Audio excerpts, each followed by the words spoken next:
Hello and welcome back to Shining Force 2. It's been ages since I recorded the last episode. Not that that affects the hypothetical audience who potentially could view this when I actually get around to posting it. But I have to try and remember what I was doing last time. I've lost track of it. Oh man, I have to get my guide out.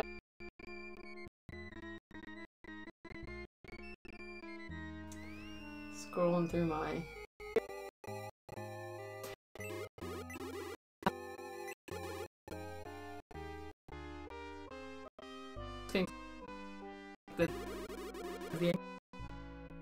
And we had been sent to go find the famous historian in the neighboring town who could help us understand what was happening. But he was murdered by the Knights of... Who were they? The people from the north, like Galam or something like that? But they're our neighboring kingdom who used to be our friends. So we recruited this guy, Kazin. Oh, that's right, then we got sent to prison. Man, a lot of crazy shit happened. Oh, and we recruited Slade. Yeah, that guy who... He's the guy who started this whole mess by stealing the jewels of evil and light or whatever at the start of the game. He's our friend now. He's sorry about all that. I don't know why he thought it was a good idea to steal these ancient artifacts. He didn't think it through. But, and yeah, and then we... Oh, right, that's right. We saw the King of Galam ordering his troops to go destroy our hometown. So we have to hurry back to our hometown before it's too late. Spoilers, it will be too late. Okay, so we're... Let's see. I apologize, hypothetical audience, because to you, the last episode was whenever you watched it, and to me, it's been like a month, so I don't remember anything. Okay, we got Archer. Also this... Oh, down here, I see. Okay, so... One of these two, I guess. Enemy Cleric. I guess I could just check the map. Okay, so we're basically just going down and to the left. Alright. There's Jester the Knight.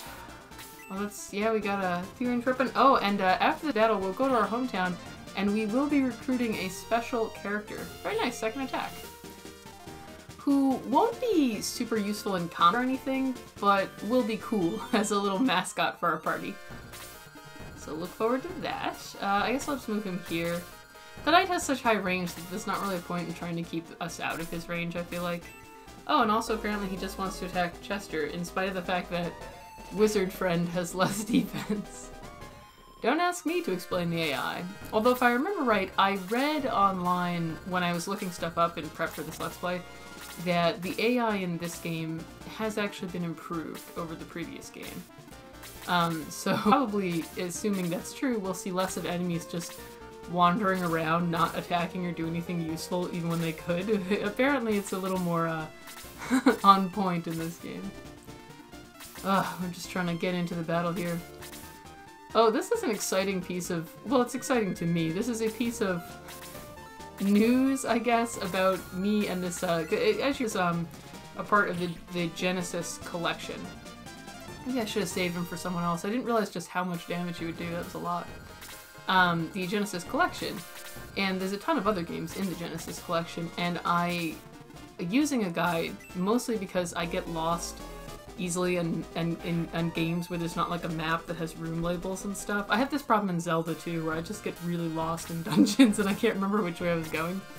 I also have this problem in real life, I will say. I get lost a lot. But anyway, I finally went back and beat Light Crusader, which was a game I played as a kid, and I never beat it. And it's funny because I didn't remember the title or anything. I could only remember like a tiny bit of like what the graphics sort of looked like.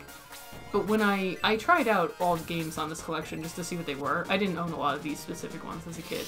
And when I saw the graphics, I was like, oh my god, this is the game! I had no idea that it was like popular enough to earn a spot in this collection. So I finally beat that. I have so much pride at beating one of my childhood games. I will say, the funny thing in that game, it's like, I guess it's what you call action game genre. It's like an isometric map, and you can freely move around and just press a button to swing your sword at enemies on the map. So it's that style of game. It's not menu controlled. It's pretty basic, but by far the most difficult thing about that game was not battles. Even the final boss was not particularly difficult. the most difficult thing was the platforming elements, because it's a 2D game, right? It has sprites. It's not a modern, 3D game. It's old. But the graphics are isometric style, what I sometimes see called 2.5D, where it sort of visually can look 3D because you can walk behind objects and stuff, even though the models are actually flat.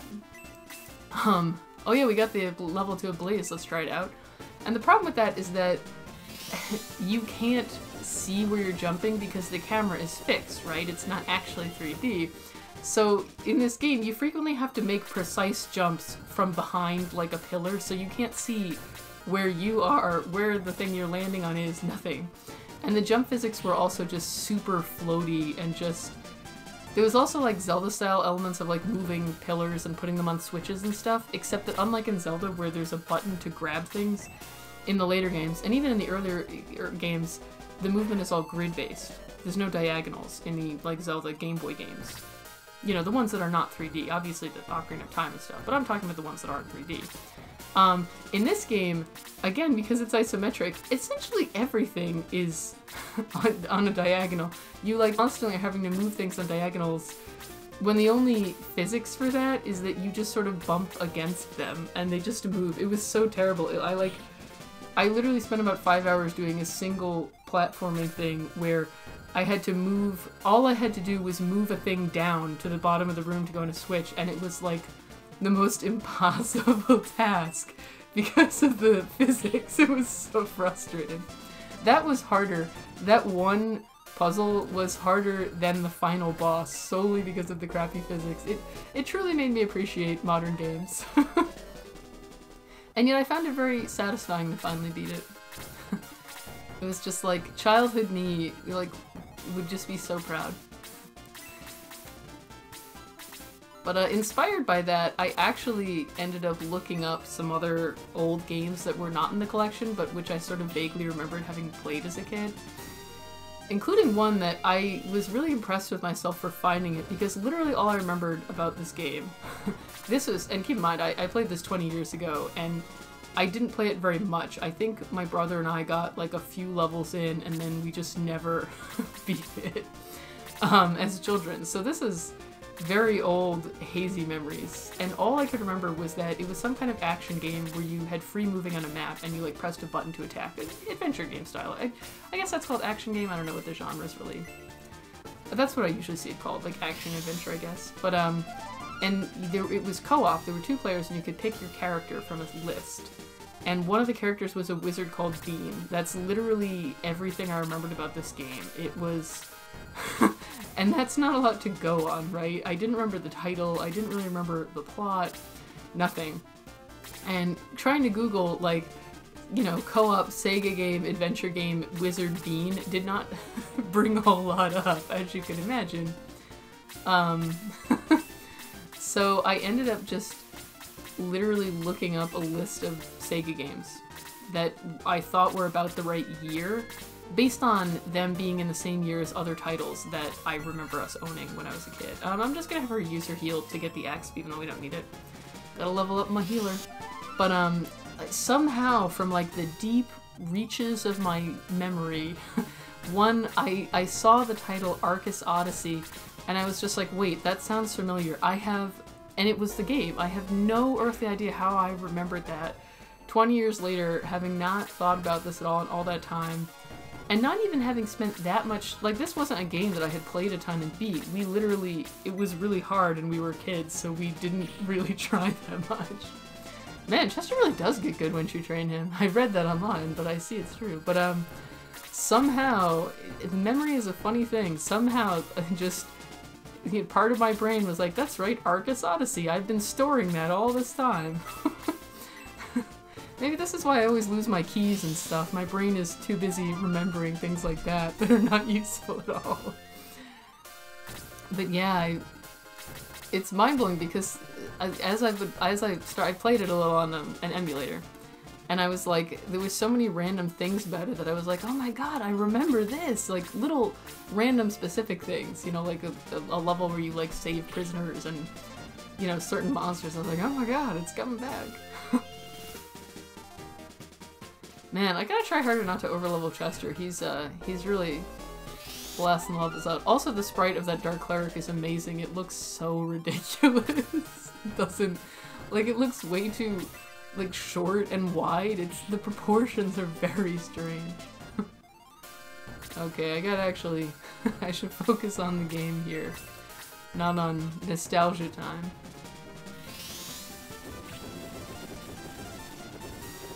I gotta say...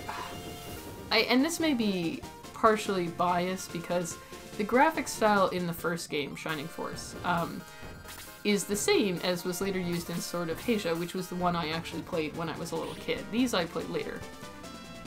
Man, Slade is weak right now. I know he has crappy weapons because he's... Like, we haven't found any good ones for him yet. He's a thief, he's using knives. But, man, he needs to get better.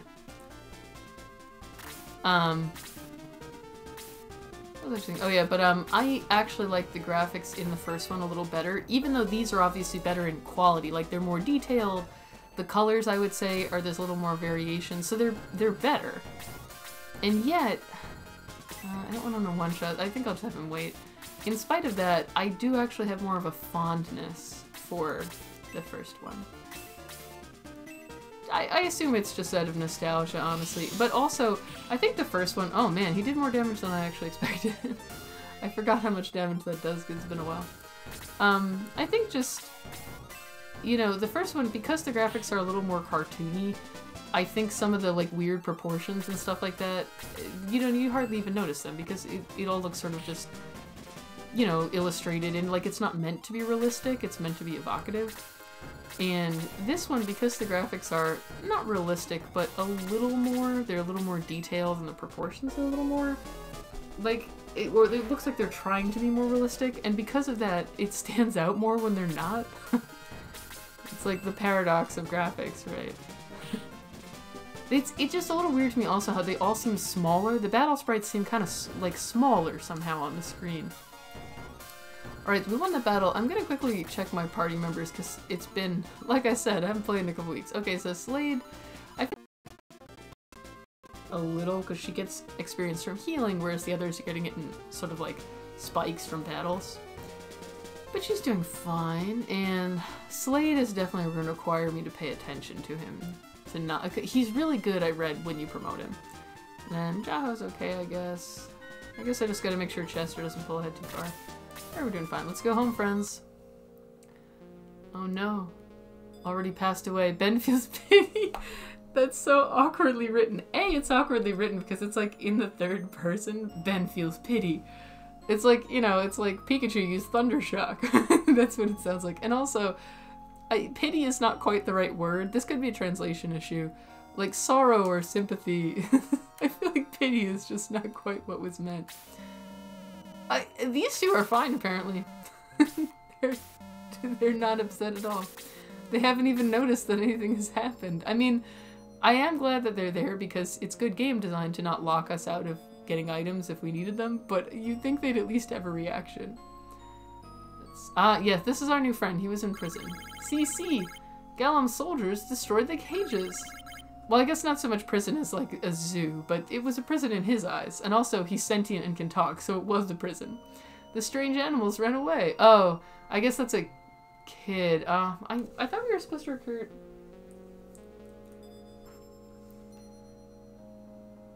Oh, I see. He's not in here. He escaped from here, and we're gonna go...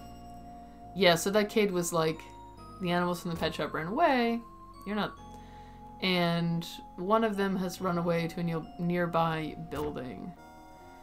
If I can find it. Like I said, I get lost in in real life and in video games alike very easily. Here we go. Here's our new buddy. Oh, he's cold. Look how cute he is. Look how cute. He's like a little... He's like a Pokemon. Or a baby Bowser. But like cuter than actual baby Bowser. He is shivering. Will you name him? Now, we're giving him a name. I'm just gonna give him... his like default name. Which doesn't appear here. But apparently his default name is Kiwi.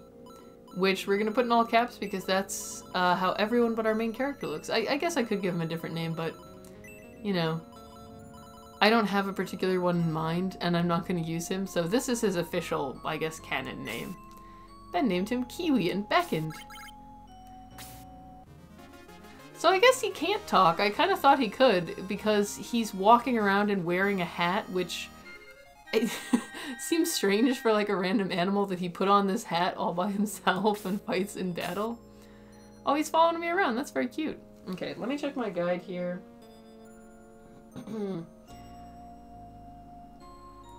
Okay, that's the only thing we have to get. We have to go to the castle, and we're gonna fight a second battle. Let me check my recording time also. It's only been 15 minutes, so let's carry on. Oh, and we'll save the game. That was the previous battle was a short one. Oh, I actually meant to, see, again, in the first game, your cursor defaulted to, which was nice, because when you're saving the game, you can just mash the button. Now I have to actually not push the button until the menu comes up. The light allows me to resume my adventure. Thank you, light. What's going on, friends? Why did Galam invade our country so suddenly? Why? We are allies. I think the implication here is that, when the demon, like... Oh, Lemon is a dude we're gonna recruit later, by the way. He's like a vampire or something weird. He's nuts. But we recruit him at some point. Is that when our king was possessed by the demon and like our wizard mentor guy, I think Astrum was his name, drove it out, it may have gone into the messenger that was going to the kingdom of, that had come from the kingdom of Galam, and then when he went home, it possessed their king. So this is all being at war. See if, man, everybody is dead. Our entire army was wiped out. What King Galam said was wrong. We did not attack Galam. That's true. This was unprovoked.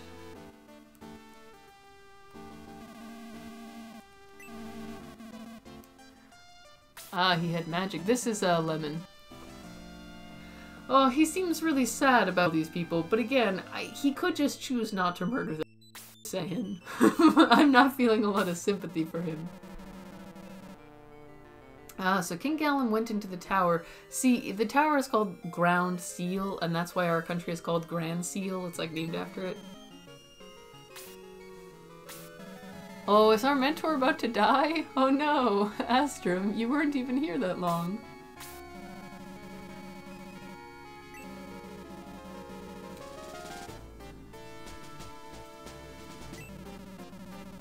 Oh, I was probably supposed to be reading this out loud, wasn't I? Sorry, it's like I said, it's been a while. I was just absorbed in this gripping plot, kind of spacing out. King Galam is my... You have to believe me, your king is possessed by a devil. He is not King Galam. Devils are a big part of this game's plot, by the way. They're a major feature. No! Princess Elis screams for help. Uh-oh. No, no, Father, Astral, somebody please. Is she getting kidnapped? I think she gets kidnapped. He is taking her away. We have no time. Stop, sir. I can't let you pass. Then you come with me. Yes, a good idea. Astrum. Wow, Lemon was really easily persuaded. You kids follow me. I'm just saying... Oh, he's talking to those two. Okay, I thought he was talking to us. I'm like, Astrum, is it really a good idea to tell these little 12-year-olds to come with you to fight the demon? I don't think that's... He's a terrible teacher. Oh, that's right, because Astrum was the... He has, like, magic that lets him cast out demons. He used it before for our king, so he must have tried to use it on King Galam, and Galam fled. You're gonna go with us? Okay, can you fight? I'm not sure how useful you'll be. Which way is the tower? I think this way. There we go. Alright, we've got a battle on our hands here, and the king and his minister are with us, so now we surely won't lose? I don't know about that. Now Ben he's progressed from pity to regret. He's evolving emotionally. Oh, go and save her. Sir Astral was right. That's not my king, that's a devil. Lemon. Me, I'm almost a goner. A strange black cloud enveloped me. Oh, maybe he turns into a vampire? I know he's a vampire at some point. Also, I just want to say, he's all like, oh, now I regret this, but it's like, dude, you just murdered like 50 people. I don't think your regret alone is enough at this point. Oh, so the interior of the tower has now opened and we're able to go further down. Before we just fought a battle, and I also want to say, the second this screen loaded, I didn't initially perceive that thing in the middle as a tower. Like, the perspective was, it looked more like it was like a valley. Like this was slanting down instead of up. The art is good in this game and all, but sometimes the perspective when it fills the screen is like, you don't get it immediately. Maybe it's just me. It was like one of those, like the duck and bunny picture, you can see one of two ways, or like the cube that alternates. It has slightly that effect. Well, it is flat sprites, and you know, you don't have the benefit of binocular visual cues. There's another summoning circle over here. Is this eventually going to be another stairway? I wonder if we like come back here later. Like a Phantom Hourglass style. Whoa! That's a face. He actually looks a little like Andros from Star Fox 64 to me. The monkey guy that you fight at the end. Astral, you're so persistent. I have a feeling Astral might be about to die, guys. I'm very worried. King Galam, what do you intend to do? You wouldn't understand. Astral, save her! Father. Wow, her sprite is really weird looking. Legitimately, I like can't tell which part is her face. Is she like standing backwards or forwards? I'm not sure what's going on with her hair. It's a little visually confusing now. King Granseal and Ben! Blast. Give up now, King Granseal. Do you want her to die? No, you give up. We've got reinforcements. Your great magic cannot defeat all of our soldiers. Do we have reinforcements? Because I'm pretty sure our entire army is dead. I'll kill you before they have a chance to attack. Oh, maybe he's talking about us. So these like two incredibly magically powerful people are just like headbutting as they fight. And then they both passed out. This is incredibly silly. And then someone else has now shown up. Hee hee hee, I won't lose her now. What should I do? Ben, can you hear me? Of course we can hear you. We're right over here, dumbass. Save her. I'm also confused as to why our party members have not been like running forward to help this whole time. We were just standing there watching. I have no time to play with these kids. Devils, I summon thee. Yee! That's the sound devils make apparently. They go yee. Forget about Astral. I'll kill him. Eat them all up before they reach her. They're gonna eat us, apparently. Okay, so these are apparently, they are just NPCs standing here. At least it's on escort mission. So this guy's deal is that he has a lot of defense, but he does not have very much HP, and from what I read online, he doesn't gain a lot of HP. And because of that, because remember, there's no magic resistance in this game, right? You don't have a resistance stat. It just does like a set amount of damage basically with a small amount of variation. So your HP is your defense against magic. So he's kind of always gonna get killed by magic users, and he's really slow. So he's kind of not worth training. He's notable because when he promotes, his portrait changes, like he becomes like a giant Bowser-ish turtle thing. So that's cool, but I don't know if I really have the patience to train him up to the point that we can actually see that portrait. Maybe. I'll think about it. Oh right, I should look at the map too. It's a very lackadaisical video, sorry. I gotta get back into my groove. So it's basically just a big open area, I guess. Yeah, let's see what we do here. More archers and knights, healer and mage up there. Oh, we got some of those. I'm not sure if we're able to fight those though. If they're in range. So I guess we basically just... Oh yeah, the dark smoke. They were called something else before. They were called like Gigis or something, or like Didis? I don't know. It was like silly. Gizmos, that's what they were called. Gizmos. But now they're called Dark Smoke. Or maybe the Gizmo was like the promoted form. Maybe she's facing the backwards is the thing. She's like walking away and that's her ponytail. I'm not sure what's going on with her sprite.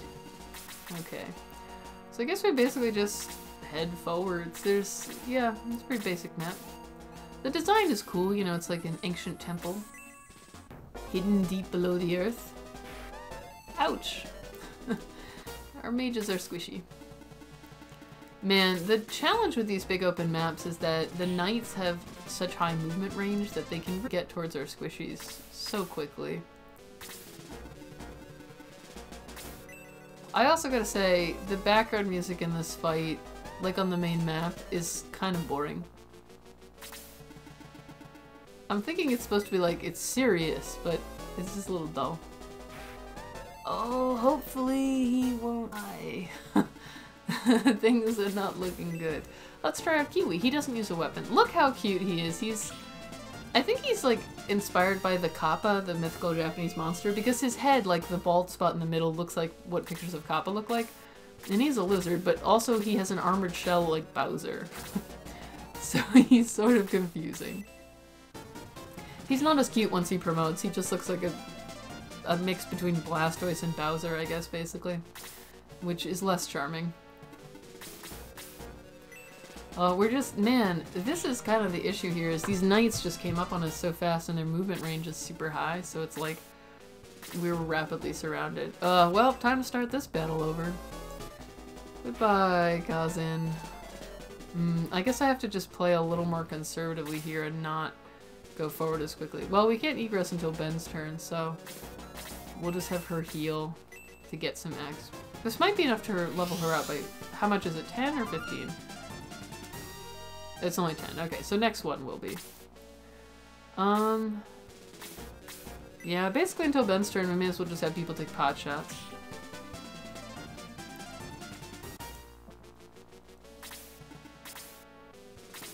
Because we gotta resurrect our buddy. I just wasn't expecting the knights to approach so quickly, basically. Kazan is exhausted, but I can recall the soul. This is just like in the first game, where they won't say that the character is dead, but they do admit that we have to bring their soul back. So it's like, at that point, obviously they're dead, their soul is gone. Like, you don't need to say exhausted, you could just say dead.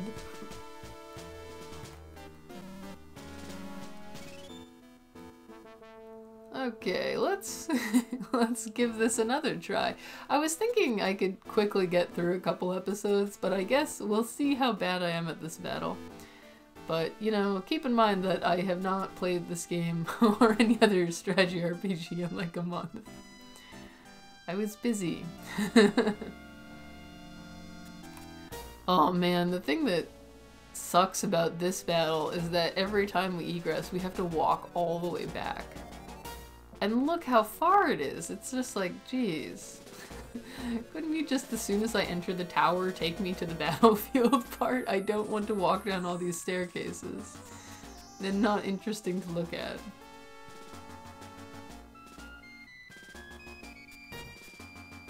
We're almost there. Almost there.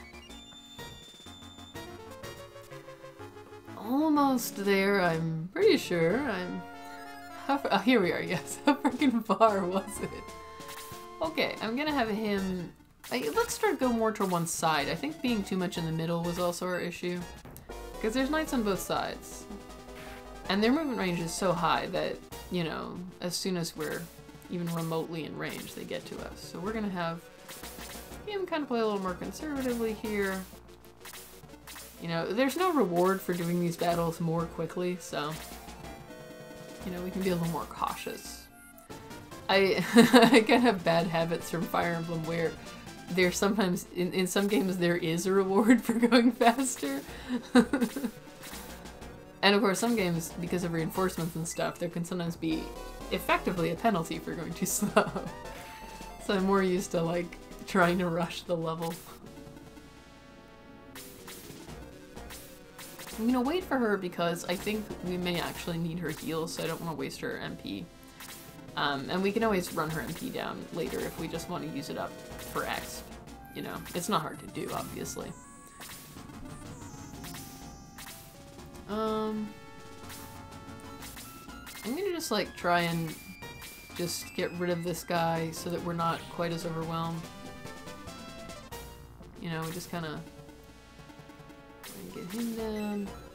I don't think Blaze 2 will do enough to kill him regardless, because I think it'll only do like maybe 7. So, oh, maybe this could be. I'll try and save that guy for Slade so he can get a level up hopefully. Because I swear, I heard that he gets really good later. I'm hoping it's true.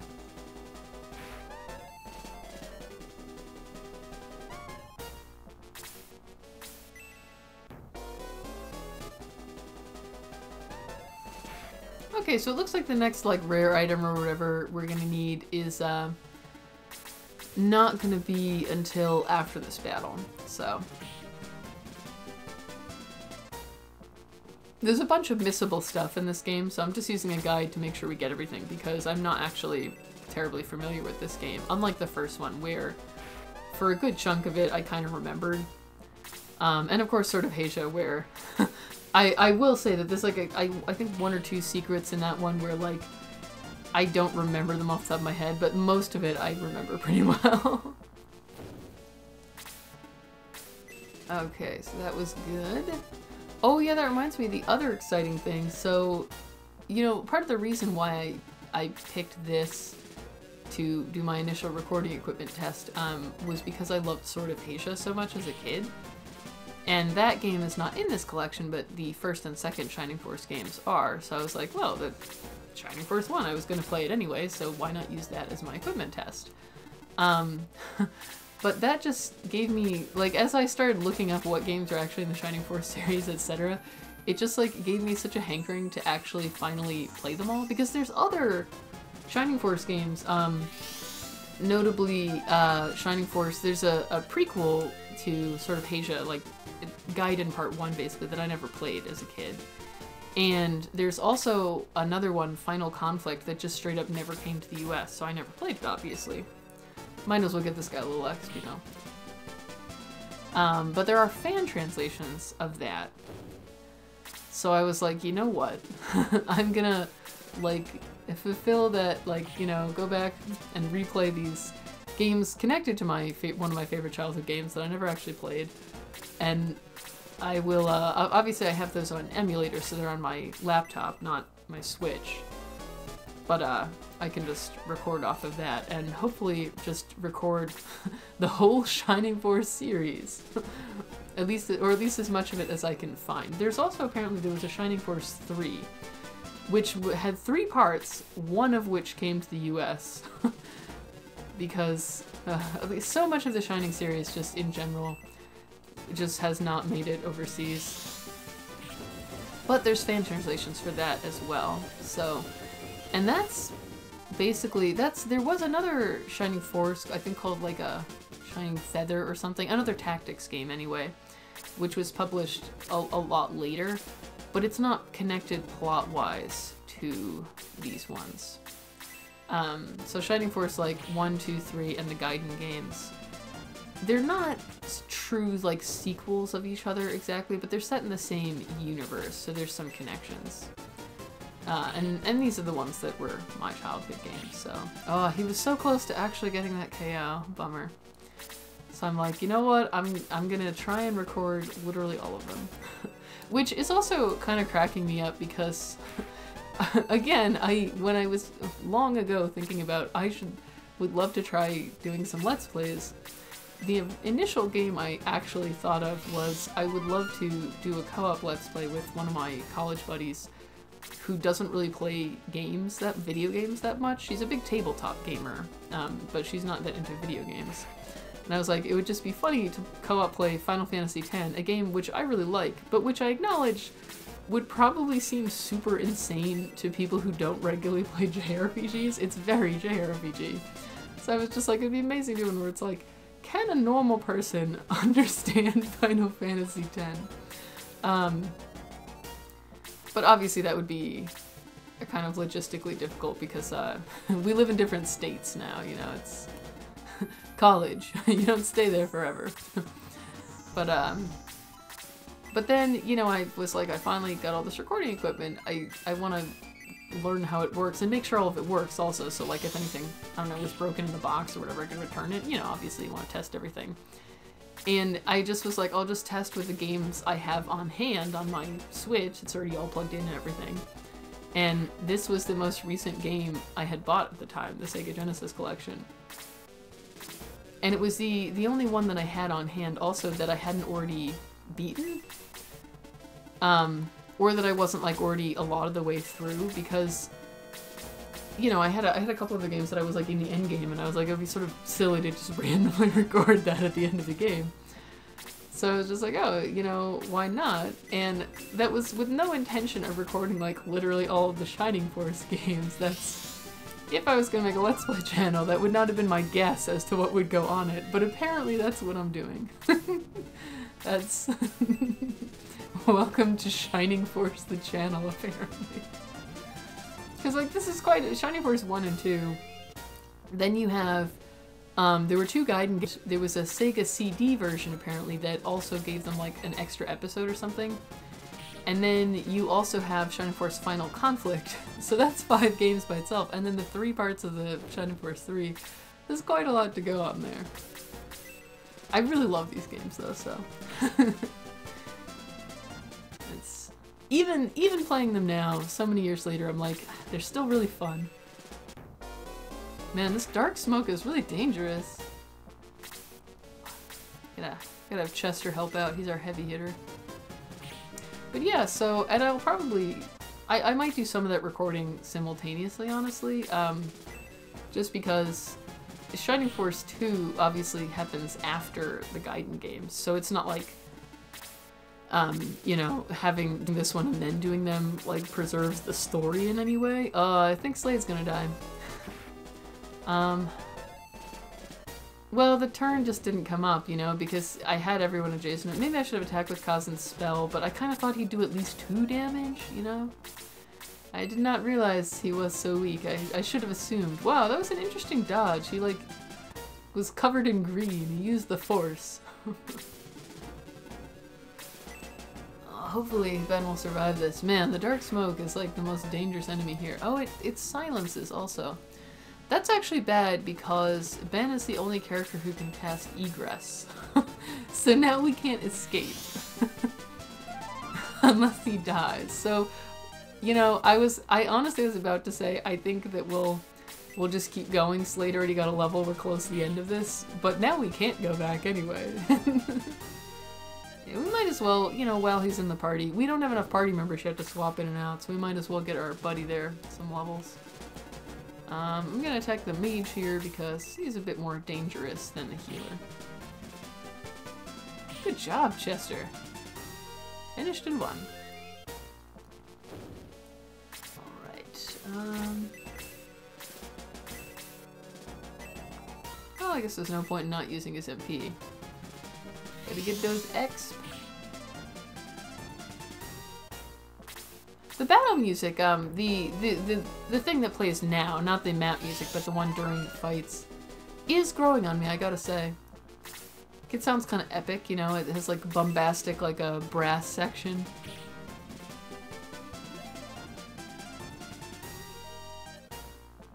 The only problem with it is the battles are really short, and I mean, I know it's designed for that, like, you can tell that it's sort of already winding down. Oh, fuck, the silence is garbage. Oh. Those dark smokes suck to fight. This is her last... They're just terrible. I'm like, fuck them. Well, at least he had used up most of his MP already, I guess. You know, what can you do? Yeah, we want to keep having Sarah use up all her MP every battle and leveling up properly because in this game, all the characters, well, not every single one, but most of the characters actually have 2 different promotions. Their standard one, and one that they can get by using a secret item, basically. And the one for clerics, the secret promotion, is to Master Monk, so that they'll have all their spells and all that good stuff, but they'll also be really strong attackers, so she's going to be quite useful when we finally get that item. So we want to keep her competitive. At this point, Kazan can't do anything, so whatever, if he dies, he dies. We'll just smack this guy a bit. Oh, I forgot this game had counterattacks. It's literally been so long. Oh, oh good, it expires eventually. Well, now I feel sad about putting him in harm's way. If I had known he was going to get unsilenced, I would have not done that. I figured he was out for the fight. Not all games have status effects wearing off, you know, so I was kind of like... This thing sucks to fight, I gotta say. It's just taking 1,000 years. I'm gonna have her just wait because I don't want to take up a spot adjacent to it. I want one of our heavy hitters in there. We're almost done killing this thing. Oh, I guess since it can fly, it can go in those pillars. Just whittle them down. Oh, very good job. I ended up getting Kiwi a couple levels in spite of not really planning to use him long term. I've heard that there'll be a good grinding area later in the game though, so I'm not too worried about the levels yet. King Galam, you've lost your followers. Princess Elis, come here, come here. Father. Princess Elis, you are terrible at escaping. You should have run over here during the battle. No, princess. Freeze, haha. Oh, can he freeze us with magic? Oh no, because she's a hostage, I see. What a good hostage she is. Stay there or she'll die. Stop this, King Galam. Leave her alone, please. I gotta say, the King of Granseal, his face portrait just makes him look kind of confused and pathetic, which seems pretty true overall. He's not very useful. That guy's gonna save her, sure. King Galam murmurs a magic spell. Watch out. What? Wow. Apparently the spell didn't do very much, though. It was not, that was just a warning. Do you want me to attack again? King Granseal. Galam, please tell me what's in this tower in Granseal. Huh, if he knows and we don't, that's kind of a sad commentary on us, right? We're the people who are supposed to guard this tower, but we don't know anything about it. This is just like in the first game where we're guarding this gate and we don't know what's behind it. Like, this world is very bad at record keeping. You really want to know? Haha, okay, I'll tell you. That was easy. King Galam displays the jewel of evil. I'll open the door to the evil world, observe. As you may have noticed, this game is not going for like a nuanced story here. We're literally fighting against the evil world. It's not very hard to tell who the bad guys and good guys are.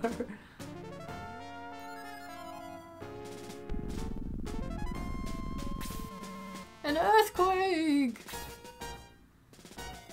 So when the door to the evil world opens, there's an earthquake. Everyone knows that.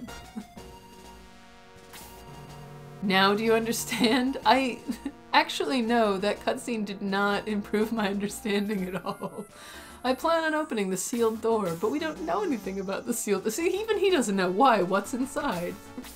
Astrum doesn't even know what's in there. Oh, you'll find out. I'm assuming it's demons, based on the fact that there's all these demons running around. The evil world is... oh, devils, rather. They call them devils in this game. The evil world, which is full of devils. Also, those two idiots need to run the fuck away. I have a bad feeling about this. This gold bracelet's floating in the air. Oh, there might be cages. Princess Elis is swallowed by a light tube. Farewell for now. Going up. I like how sassy King Galam is. He's just in quips all the time. Save her now. Yeah, but how, buddy? They're flying in the air. There's nothing we can do. You're good at performing acrobatics. Astrum, you are the worst mentor. You're a goddamn wizard. You should be saving them. This is like your wheelhouse. This is what you do. Throw pendant! What is happening right now? Has this become just a slapstick? Ben, you gotta save her. We're gonna throw this person through the air. Lost our grip? This is a fairly serious scene where the king and the princess are getting kidnapped and there's just slapstick going on. Ben grasped the jewel of evil. What are you doing? Don't touch my jewel. Don't touch it. Again, this just seems oddly childish. The scene doesn't have the gravitas of some of the drama in the first game. Like, in spite of the fact that it has more cutscenes and there's like more... There's clearly more effort to make the story work. Wow, he's so brave. Elis, this is not the time to be thinking about that. You're being kidnapped. Focus. At least try to escape. Ben's jewel suddenly flared. Whoa, the light! The light! The jewel of evil fused to Ben's neck. So now we've just been, like, combined with this thing. That's probably a bad sign. He stole my jewel. It was not on purpose. The two jewels merged together, because we already had the jewel of light, remember? I think it was, like, given to us, like in like I think Slade rescued or something like that. You know, someone gave it to us. Because they, like, sympathized with us. Father, Ben, help me! They're in the evil world now. She's gone. Elis.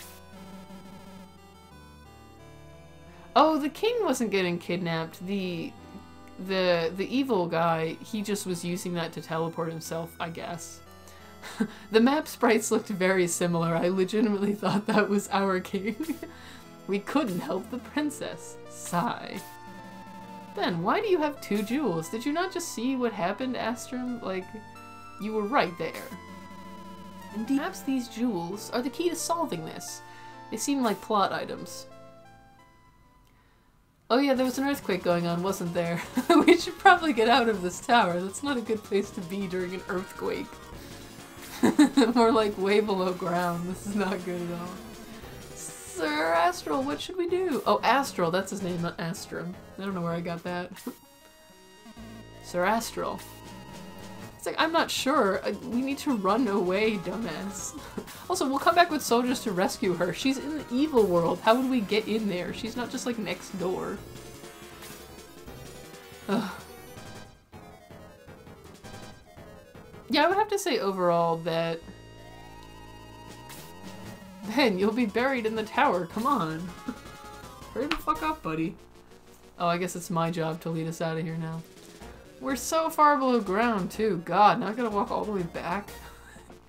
I was bored walking here in the first place. But yeah, I gotta say, the first game, you know, it didn't necessarily... Like, it had a story, but it told it sort of in fairly brief pieces, you know, like just you'd have a fairly short little cutscene with dialogue, and it was a little more bare bones. This one, they obviously, you know, it was the second game, the graphics are improved, and they obviously also made a lot more effort to sort of do a lot more with the story. There's, you know, elaborate sort of cutscenes, and there's a lot more talking, and, you know, there's animations during the cutscenes, and even this is basically more like an interactive cutscene, you know, where we're like, we gotta run away. So there's a lot more to it, but I gotta say, the writing quality is not such that you want more of the story. In the first game, because it was also brief, even though it was bonkers, it at least frequently had some gravitas to it, you know, like when Cain is like revealed, and you don't find out in the English version that he was your brother, but if, you know, you found that out, it actually has a little drama to it. Or like when your mentor dies. That's legitimately, you know, there's some drama there. It's a sad scene.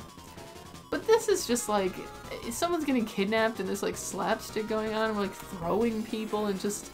And the dialogue from King Galam was just also silly. It was like, it was written by like a 12-year-old in the fanfic. Because it just did not sound intimidating at all. You didn't escape, why are you here? What is there for them to escape from? They're standing on flat ground. In an earthquake, what's dangerous is that like stuff... If you're in a building and things can collapse on you and kill you. If you're out in the middle of a field, you'll be fine. And yeah, they're next to a castle, but they're not under the castle. They don't need to run away. Oh, this is... Chasms are appearing in the ground. Okay, so this is not actually a real earthquake. This is a magic earthquake. Because in real life, typically during earthquakes, like, this isn't what happens. Not that I've been in an earthquake, but from what I've read, this is not usually how they work. Okay, now, before we leave, we have to search outside the castle and to the right. Ah, right around here. There's a mithril. The whole castle and everything is collapsing, but before we can leave, I need to collect some rare earth metals. Oh, we can go back through here, I guess. I see. It was not immediately visually obvious. Like, this whole thing is basically an elaborate interactive cutscene, and like, clearly a lot of effort was put into it. And yet, it's not really very dramatic. To me anyway, it feels a little silly. Whereas the first game, even though it was frequently wacky, it didn't really feel silly, I would say. That's how I would put it. Like, it felt like there was all these bonkers, like, armadillo people and bird people, and, you know, so it was sort of very bizarre, and, like, just random things. And, like, you know, when we went to, like, the technology land and met robots, it was like, this is crazy. But it didn't feel, like, silly in a trivial way. It was just like, this is off-the-wall bonkers. Whereas this is just, like, it feels a little silly. Oh, we're going to the mainland. To Parmesia. What? To the mainland? No. What about Elis? Dude, were none of the characters watching during that cutscene? She's in the evil world. She's not in the island anymore. They went through the magical doorway or whatever. Obviously, we have to find a way to get into the world of devils if we want to rescue her. A little spoiler here, but we are going to apparently spend basically the whole game trying to rescue Elis, and at the end you'll have to marry her. Wow, holy shit, our entire kingdom is gone! And also that tower is really deep, and I'm assuming we're going to have to go back there and go further down at some point. We were almost swallowed by that chasm. It seems like it took out like half the island. Holy shit, that just like...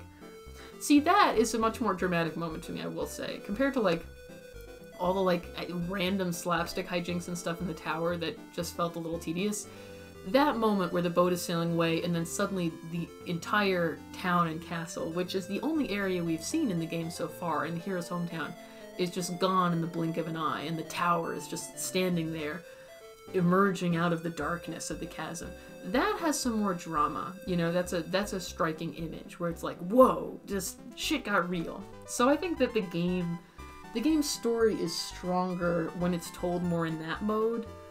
Maybe they put it the way it's more like an iconic mode with just like, you know, notable images, a little more breadth in the dialogue just to kind of like, be like, this is what's happening, as opposed to kind of going through a lot of tedious dialogue that just isn't that strong. We were almost swallowed by that chasm.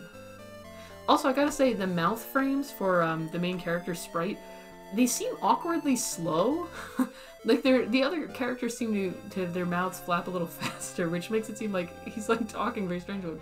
That was close. It just seems very weird, but that was close.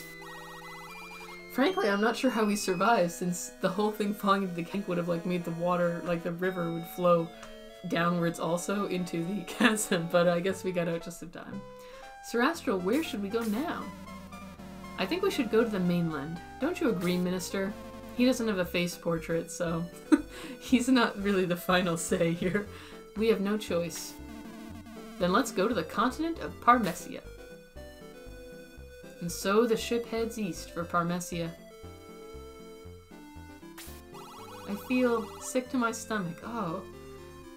It's kind of interesting because, not that I know a ton about seasickness, like I'm not a doctor, but I kind of always thought that on a really large sailing ship you'd be less likely to get seasick, because isn't seasickness because of the motion of the ship? You know, you feel yourself rocking up and down repeatedly, particularly when you're not moving forwards, like when you're sitting still and rocking up and down like that. So in smaller boats you get it more, but I would have thought on like a giant sailing ship like this, you know, the ship itself is not rocking as much when you're on calm waters. I don't actually really know, that's just an idle. Although obviously this is also a classic trope of, oh, people are on a boat for the first time, they got seasick. Okay, so Kiwi can talk. Which again, raises so many questions. Remember, when we found him, he had been like captured and was being kept in like a zoo or as a pet or something, but he is apparently sapient, so that's super creepy. Sorry, Kiwi, I can't do anything right now. That's not what... Sorry. Oh. Hooray, land ho! Wow, we're not very far away from the continent, apparently. Oh, it's true, Sir Astral, we can see the mainland. Finally, we've arrived. King Granseal, can you see Parmesia? Oh, that's good. That king is really useless. Minister, we're approaching Parmesia. Land the ship, Captain. Oh, it's the same portrait as the shopkeeper's. God, is the entire game, like, The ship will be destroyed. Is Sir Astral just telling us to crash land the ship? Like, the ship will be used for lumber after we land. Sir Astral, we might want to go back home someday. We can't just buy a new one. What the hell, dude? Does this new continent not have docks? Or actually, no, a ship this large wouldn't usually be going into a random dock anyway. Why don't we just anchor it a little further off, off the coast, and then, like, go out in the dinghies or whatever? Like, that's usually what you do in large ships of this sort. The shore and smaller vessels. Why are we... What the fuck is wrong with Sir Astral? Why did he just ground our ship? The people of Granseal have arrived at their new home. Also, I feel like, yeah, a lot of the continent got damaged, but there was some of it left. I think we could still have lived in the same continent if we didn't immediately throw out our ship. Everybody listen up. Let's build a new Granseal here. I'm sure this one ship has enough wood to make an entire town. Not gonna be any issue. Also, there's like tons of trees in a forest, so I think we would have been fine anyway. This is very dumb. We're gonna break the ship, And like, I literally played through the entire first game, and again, although the plot was often bonkers, I was never annoyed by the plot. I honestly found it pretty fun in its own goofy way. This, I'm just like, this is just like really dumb. It's just trying way too hard in a certain way.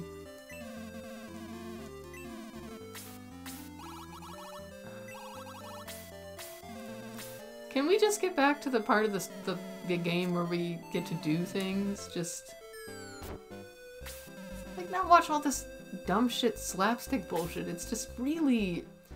it's not particularly funny, and it's not that well done. It just goes on and on. Like, you know, a little goofy humor I think can work. You know, and that's one of the charms of JRPGs, is that they're not all, like, grim all the time. They have silly and lighthearted moments.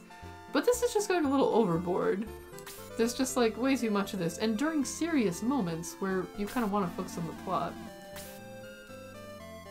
Also, this seems like a very bizarre way to disassemble a ship. Not that I've ever tried, but why are we standing on the inside taking out the floorboards and, like, going back up the stairs? Like, just, is this how you do this? Like, this is very weird. Okay, let me actually check if there's anything worth finding on the ship.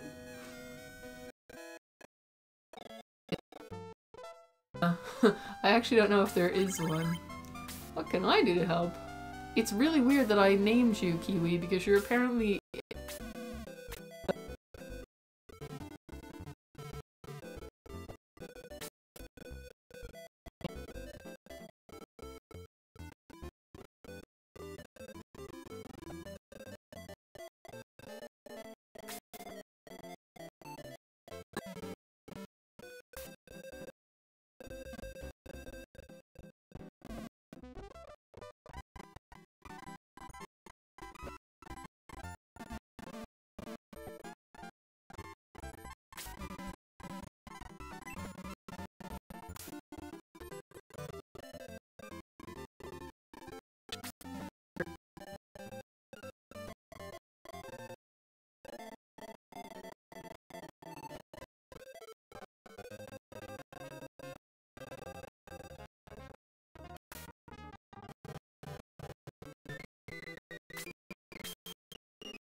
is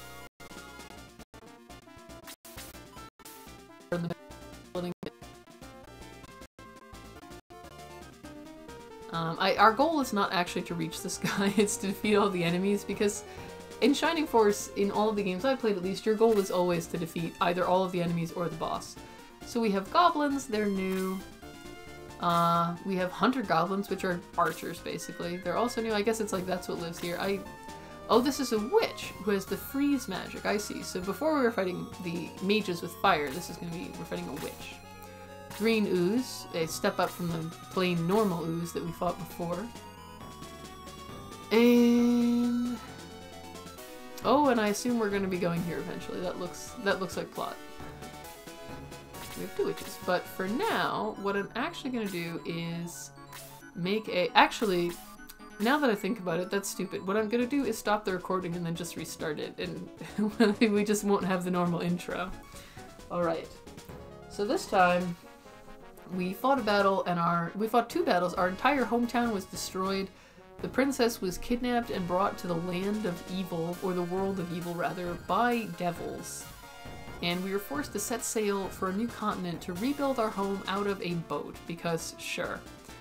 And after all this intense drama, our new mission is to rescue some guy who tripped and fell. So, you know, it's... not every day can be a grand heroic adventure, so just doing something small. But next time, we'll fight this battle, and then I actually don't know what happens next to the plot, so we'll find that out together. Very brave viewers. Until then, this has been Shining Force 2.